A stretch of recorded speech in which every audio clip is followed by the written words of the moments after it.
गुरुर्ब्रह्मा गुरुर्विष्णु गुरुर्देवो महेश्वरा गुरुर्साक्षात् परं ब्रह्म तस्मै श्री गुरुवे नमः।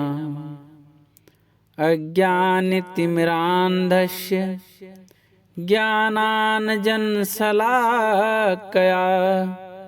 चक्षुरुन्मीलितं येन तस्मै श्रीगुरुवे नमः। अखण्डमण्डलाकारं व्याप्तेन चराचरं तत्पदं दर्शितं येन तस्मै श्रीगुरुवे नमः। गुरु के सुमिरन मात्र से मेटत विघ्न अनंत ताते सर्वारंभ में ध्यावत हैं सब शन। प्रेमी सज्जनों, सबको सार सतगुरु की साहेब बंदगी सतनाम। प्रेमी सज्जनों, बड़ा सुंदर समय होता है जब हम उस प्रभु परमात्मा की याद में बैठते हैं, तो बड़ा समझने का विषय है। परमात्मा की प्राप्ति के लिए यह मनुष्य का शरीर मिला, यह हमें जो मनुष्य का शरीर मिला, ये क्यों मिला है? उसकी याद करने के लिए, उसका भजन करने के लिए यह शरीर मिला। परमात्मा की प्राप्ति करने के लिए यह शरीर मिला। इस शरीर को पाकर यह कार्य कर लेते हैं तो मनुष्य योनि की सफलता है, नहीं तो सारा जीवन व्यर्थ चला जाएगा।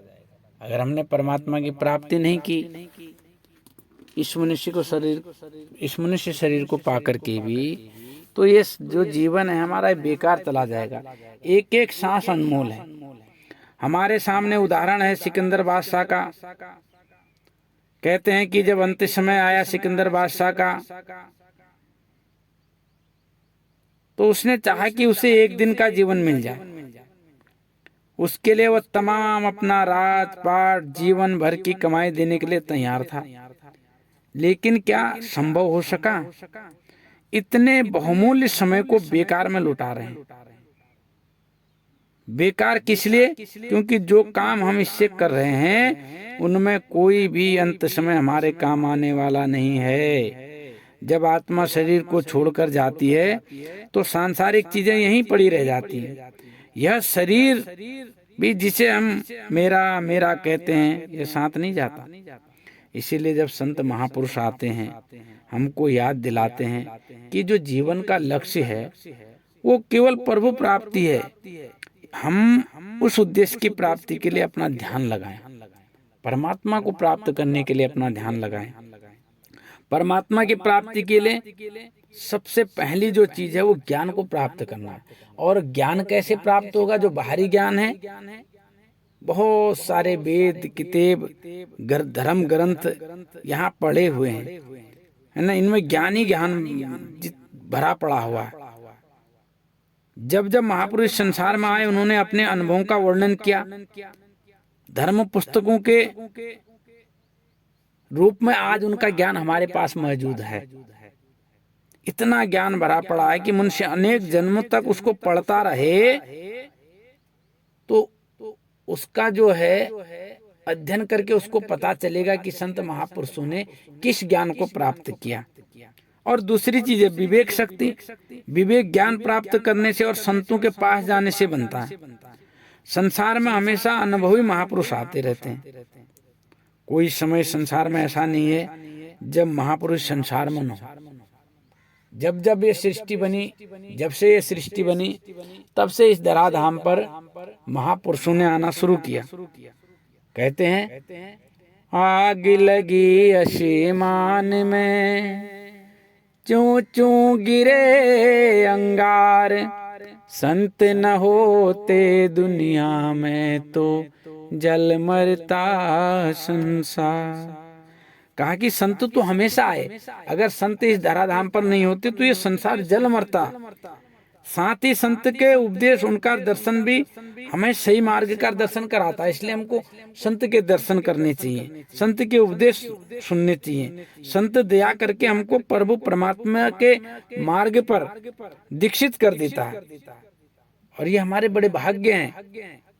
जब तक हम उस प्रभु परमात्मा को प्राप्त करने वाले नहीं होंगे, संत के पास जाकर के दीक्षा नहीं लेंगे, तो प्रेमी सज्जनों, ये मनुष्य का शरीर फिर हमारे लिए बेकार है। अब दीक्षा क्या है? जो हमारे शरीर में ये फैलाव पड़ा है तमाम चीजों का, संसारी चीजों का, इसको संत क्या करते हैं? अंतर्मुख नाम के साथ जोड़ देने का, उस नाम के साथ, उस शब्द के साथ जोड़ देते हैं। इसी का नाम तो दीक्षा है। भाई संसार में ये जितनी चीजें हम बता रहे हैं, ये शिक्षा है। हम आपको मुंह से बोल के बता रहे हैं, किताब पढ़ के आप शिक्षित हो रहे हैं, ज्ञान इकट्ठा कर रहे हैं, लेकिन संत क्या करते हैं? वो दीक्षा दे देते हैं। दीक्षा क्या है? उस शब्द से जोड़ देते हैं, उस नाम से जोड़ देते हैं, हमें हमारी सूरत को उस नाम में लगा देते हैं। इसी का नाम दीक्षा है। दीक्षा किसी मंत्र या शब्दों का उच्चारण करने से नहीं है, बल्कि संत जो तवज्जो देते हैं, जो विधि बताते हैं इस सूरत को उस शब्द से जोड़ देने को, वही दीक्षा है। लेकिन हम समझ नहीं पाते हैं।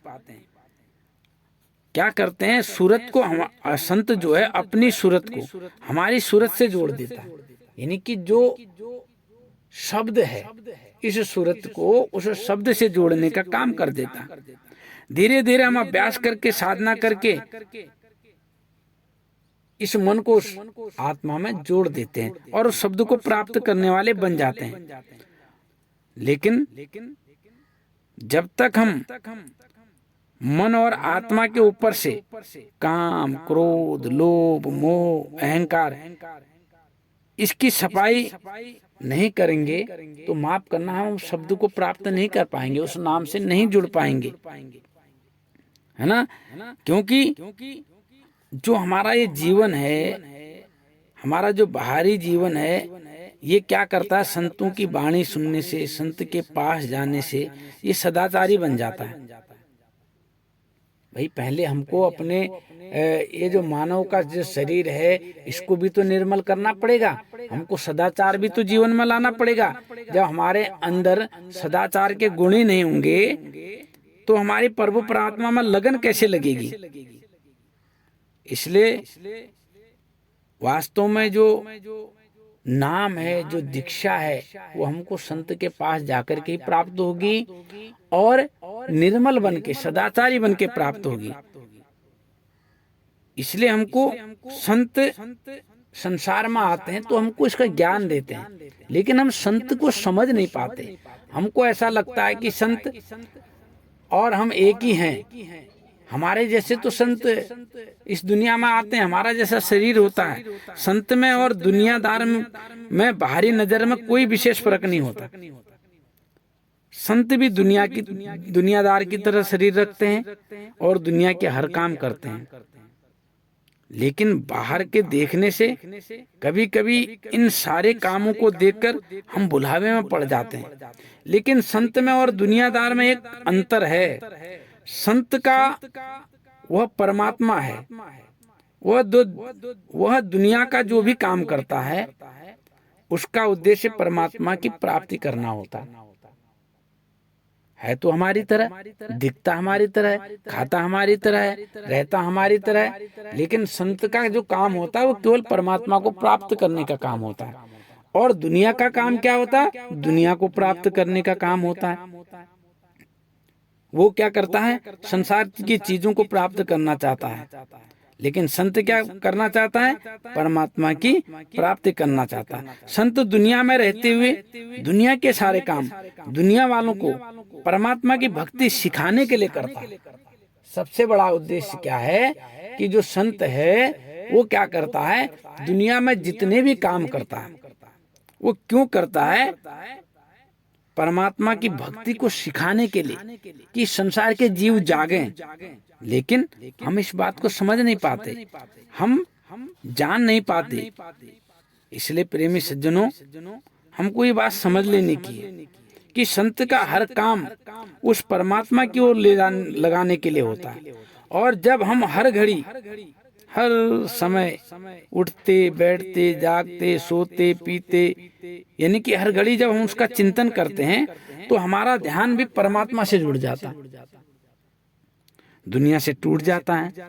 मन को दुनिया से हटाकर परमात्मा के साथ जोड़ने के लिए गुरु की याद, उसका ध्यान, उसका चिंतन, उसकी चर्चा हमें करनी चाहिए। यही एक साधन है प्रेमी सज्जनों, ये बात बिल्कुल आप लोग समझ लें। मन को दुनिया से हटाकर परमात्मा के लिए जोड़ने के लिए गुरु की याद, उसका ध्यान, उसका चिंतन, उसकी चर्चा करना ही साधन है। इसके अलावा आप दुनिया के कोई भी काम करेंगे तो उससे आपको सफलता प्राप्त नहीं होगी। जो गुरु के वचन हैं उनको हम सत्य मान लें, उनको हम करने वाले हो जाएं। जो गुरुजी कह देते हैं उसको मंत्र समझ लो। गुरुजी ने आपको कुछ भी कहा कि बेटा आपको ऐसे करना है, ऐसा करना है, तो आप ये समझ लो कि गुरुजी ने हमको मंत्र दे दिया। मंत्र समझ करके उस काम को आप कर लें, उसको जीवन में धारण कर लें, क्योंकि संतों की वाणी में बड़ी अमोघ शक्ति होती है प्रेमी सज्जनों। और जब हम संत की बात को मानने वाले हो जाते हैं, उसके कहे हुए वचनों पर चलने वाले हो जाते हैं, तो फिर हमारा कुछ बिगड़ता नहीं। और जिसे संत के वचन पर विश्वास नहीं होता उसकी क्या गति होती है, उसे काल अपने चपेट में ले लेता है। अगर हमको संत की वाणी पर विश्वास नहीं होगा, गुरु की वाणी पर विश्वास नहीं होगा, माया मन और बुद्धि करके उसे इस संसार में क्या है ये भटका देती है। इसलिए हमको वाणी किसकी सुननी है, मन माया की नहीं सुननी है, आवाज मन की नहीं सुननी है। इस मन को संत की गुरु की वाणी में लगा देना है ना।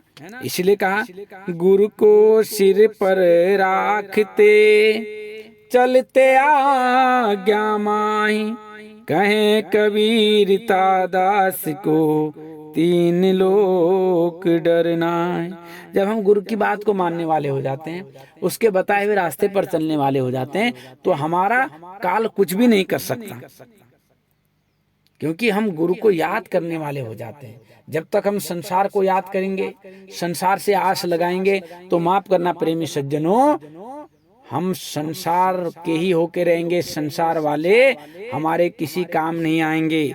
महाभारत की एक घटना है, द्रौपदी को भरे दरबार में लाया गया और दुशासन उसका चीर खींचने लगा। आप सभी लोगों ने महाभारत देखी होगी, सुनी होगी कि जब पांडव द्रौपदी को हार गए जुए में, तो क्या करा कि उसको द्रौपदी को भरे दरबार में लाया गया और दुशासन उसका चीर खींचने लगा। दुशासन द्रौपदी को अपमानित करना चाहता था। द्रौपदी ने बड़े दुखी होकर के, बड़े निराश मन से अपने पति की ओर देखा, लेकिन पति क्या करता, अर्जुन तो हार गए थे उसको जुए में, उसने कुछ मदद नहीं की। दुशासन ने चीर खींचना आरंभ किया। फिर द्रौपदी ने बड़े बड़े वृद्ध जनों की ओर देखा जो पूरे दरबार में बैठे हुए थे, उनकी ओर देखा, लेकिन सब ने अपने सर नीचे झुका लिया, किसी ने कुछ मदद नहीं की। दुशासन चीर खींचता रहा। साड़ी का पल्लू आखिर द्रौपदी के सर से उतर गया। द्रौपदी को लगा कि आज उसकी लाज लुट जाएगी। उसने दुखी होकर के श्री कृष्ण भगवान को टेर लगाई, आवाज लगाई, जैसे मन से पुकारा, दुनिया की तरफ से ध्यान हटाया, अपने प्रभु को याद किया, तो भगवान श्री कृष्ण ने द्रौपदी की तरफ चीर बढ़ाया।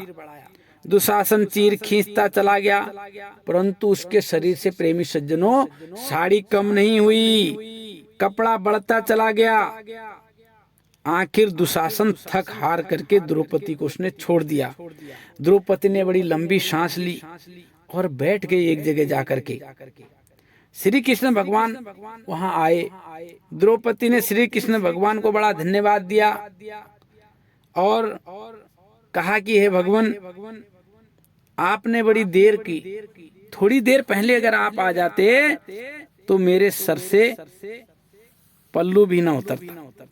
तो भगवान श्री कृष्ण ने कहा, द्रौपदी, तुमने पहले सहायता के लिए अपने पति की ओर देखा, फिर सभा में उपस्थित इन वृद्ध पुरुषों की ओर देखा, और इतने देर में तुम्हारे सर से पल्लू खिसक चुका था, उतर चुका था। जब तुमने मुझे पुकारा तब मैं आ गया। अगर उसके बाद तुम्हारा कुछ बिगड़ा हो तो बताओ। जब तक तुम्हारा ध्यान दूसरों की ओर था, भला मैं कैसे आ जाता। इस तरह जब हम किसी के शरणागत हो जाते हैं तो वो हर घड़ी हमारे अंग संग रहकर हमारी सहायता करता है। जब हम दो नाव पर सवार हो जाते हैं तो प्रेमी सज्जनों, हम गोते हमको खाने पड़ेंगे। इसलिए जब तक हम संसार की भक्ति करेंगे, संसार की तरफ देखेंगे, माफ करना, हमारा उद्धार होने वाला नहीं है। इसलिए कहा कि गुरु का ध्यान, उसकी याद, उसके वचन का पालन और उसके ऊपर भरोसा बनने से हमारी मुक्ति होगी। जब तक हम गुरु को गुरु की तरह नहीं मानेंगे, उसके वचनों को मंत्र समझ करके पालन नहीं करेंगे, उसके बताए हुए रास्तों पर नहीं चलेंगे, तो माफ करना, हमारा जीवन उद्धार नहीं होगा, हमारी आत्मा का उद्धार नहीं होगा। इसलिए कहा है कि भाई हमें गुरु की बात को मानने वाला बनना पड़ेगा। हमारी मुक्ति तभी होगी, लेकिन यह कैसे बने भाई? जब हम उस परमात्मा को अपने जीवन का आधार बना लेंगे, तब ये सारी बातें बनेंगी। जीवन का आधार बनाना क्या है, कैसे बनेंगे जीवन का आधार, ये बड़े समझ लेने की बात है। आपने मछली देखी होगी प्रेमी सज्जनों, मछली का जीवन आधार केवल पानी है। मछली पानी के बिना जिंदा नहीं रह सकती। कोई बुद्धि, विचार, उपदेश, दुनिया की कोई भी चीज मछली को अगर जल से अलग कर दिया जाए, पानी से अलग कर दिया जाए, तो वो जिंदा नहीं रह सकती, क्योंकि उसका आधार ही पानी है। ऐसे जब हम अपना आधार ही वह परमात्मा बना लेंगे, तो माफ करना, फिर हमारा जीवन का उद्देश्य पूरा होने में देर नहीं लगेगी। हम कहने को तो कह देते हैं, तमेव माता च पिता तमेव, तमेव बंधु सखा तमेव, तमेव विद्या दर्वण तमेव, तमेव शर्म मम देव देव। तुम ही मेरे माता हो, तुम ही पिता हो, भाई हो, सखा हो, विद्या हो, धन हो, सब कुछ हो। तो क्या उनके प्रति ऐसा भाव भी रखते हैं? किसी का लड़का खो जाए, किसी का भाई खो जाए, किसी का धन चोरी हो जाए, तो कितना तड़प उठता है। किसी का लड़का खो जाए, हम कहते हैं कि तमेव माता पिता तमेव बंधु। किसी का भाई खो जाए तो पूरी दुनिया में ढूंढ डालते हैं उसे, तड़प उठते हैं, रो रो करके हमारा बुरा हाल हो जाता। खाना पीना, नींद, भूख, प्यास सब छूट जाती है। इतनी व्याकुलता कभी परमात्मा के लिए हुई है? अगर नहीं हुई है तो वो हमें कैसे मिलेगा भाई? माता पिता भाई सखा का उसको हम नाम दे देते हैं, और ऐसी हालत, ऐसा प्यार उसके प्रति होता नहीं है। तो भाई कहने का मतलब है, हमारा दुनिया का कोई भी काम है केवल कहने से नहीं होगा, करने से होगा। ऐसे ही उस परमात्मा को प्राप्त करना केवल कहने से नहीं होगा। तुम सखा हो, तुम बंधु हो, तुम ही सब कुछ हो, हैं, ऐसा कहने से नहीं होगा, बल्कि ऐसा भाव पैदा करने से होगा।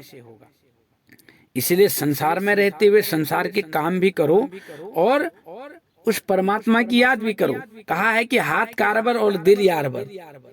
हाथ कारबल, दिल यारबल। हमारे हाथ इस संसार में, यानी कि हम संसार के काम करते हुए भी हमारा मन उस परमात्मा के पास होना चाहिए, अपने यार के पास होना चाहिए। हमारा दुनिया का कोई भी काम करते हुए ख्याल उस प्रभु प्रीतिम से जुड़ा रहे। क्यों? यह आवश्यक है, क्योंकि गुरु ने हमें नाम को अनुभव के रूप में एक ऐसी अनमोल निधि दी है जिसे कोई मिटा नहीं सकता। कई बार हम देखते हैं कि नाम लेने के बाद भी कई जीव भटक जाते हैं, गुरु के दर्शन को भी नहीं आते। आपने देखा होगा कई बार कहते हुए कि हमने तो गुरु को भी छोड़ दिया, परंतु एक बात ध्यान रखें, शिष्य भले ही गुरु को छोड़ दे, लेकिन गुरु शिष्य को कभी नहीं छोड़ता। भूल भटक कर वह गुरु की शरण में जरूर आएगा, और आते हैं, क्योंकि नाम का बीज एक बार गुरु ने हमारे अंदर डाल दिया तो अपने पिछले जन्मों की कमाई के अनुसार कभी जल्दी कभी देर से वो जरूर अंकुरित होगा।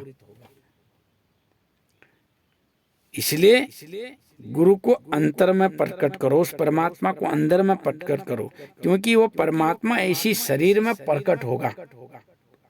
और जब तक हम गुरु के प्रति अगाध प्रेम पैदा नहीं करेंगे, माफ करना प्रेमी सज्जनों, तब तक कुछ नहीं होता है ना। गुरु क्या करता है? गुरु कुम्हार का काम करता है। जब हम उसके पास जाते हैं तो हमको क्या करता है? गुरु कुमार शिष्य कुंभ है, गड़ गड़ काले खोट, अंतर हाथी उभारता, बाहर देता चोट। वो क्या करता है? हमें अंतर का सहारा देता, हमारे प्रारब्ध कर्मों को भोगते हुए भी सुख की अनुभूति। भाई हमारे जो प्रारब्ध हैं उनको भुगता करके सुख की अनुभूति कराता है, उस परमात्मा की प्राप्ति कराता है। जो हमारे अंदर अवगुण होता है, आपने देखा होगा कुम्हार क्या करता है? जब घड़ा बनाता है तो अंदर से हाथ का सहारा देता है और बाहर से हथौड़ी से उस जगह को ठीक करता है, बाहर से मारता है। वो बाहर से चोट देता है। क्यों चोट देता है? क्या घड़ा तोड़ने के लिए चोट देता है? नहीं, बल्कि उस घड़े को बनाने के लिए, मजबूत बनाने के लिए, उसके अवगुणों को दूर करता है। तो इसलिए हमको इस बात को समझना पड़ेगा, इस बात को जानना पड़ेगा। जब तक हम गुरु की शरण में नहीं जाएंगे तब तक हमारे प्रारब्ध कर्मों का भुगतान नहीं होगा। और जब हम उसकी शरण में चले जाएंगे और उसको समझने वाले हो जाएंगे, उनकी बातों पर चलने वाले हो जाएंगे, तो प्रेमी सज्जनों क्या होगा कि हमारा धीरे धीरे धीरे धीरे इस संसार से मन हटता चला जाएगा और परमात्मा की तरफ हमारा मन लग जाएगा। लेकिन हम इस बात को समझते नहीं। हम क्या करते हैं कि संसार में मन को लगाए रहते हैं और मन के लगाने से संसार में हम दुखी रहते हैं। हमारी जो अनुभूति है, हमारा जो लगाव है, यही दुख का कारण है।